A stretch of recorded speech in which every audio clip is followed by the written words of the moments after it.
The scene management of a bark scorpion bite is the same as a snake bite, pretty much. Cool compresses are okay. Definitely don't suck the venom out. Definitely don't put a tourniquet on. Don't try to cut open the wound more or something, release venom. I looked that up or something. That's all really weird stuff. Don't do any of that stuff. Try to calm the child as much as possible, or adult as well if they're agitated.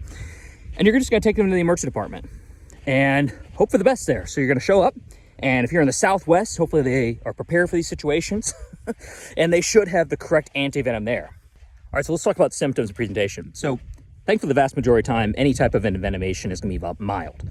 Mild meaning tingling, pain, maybe some like numbness in the area, whatever. It's all localized stuff that it doesn't really matter. It's all just reassurance, like a black widow spider bite or a snake bite. However, when it is a severe or moderate envenomation, which you don't have to know the difference between, you're gonna have this picture of weird autonomic symptoms. It's gonna be some weird bulbar symptoms, drooling, dysphagia, blurry vision, whatever, and then weird like jerking, myoclonic jerk in the extremities. There can be restlessness, agitation, mental status change, and then finally that epicyclonus we talked about, the rapid, weird, chaotic eye movements. They don't really follow nystagmus per se, but in any story with any envenomation of a child and you have the story of the weird eye movements, boom, that's epicyclonus. You're dealing with a bark scorpion. And the next answer is gonna be what? Well, it depends on the scenario, right?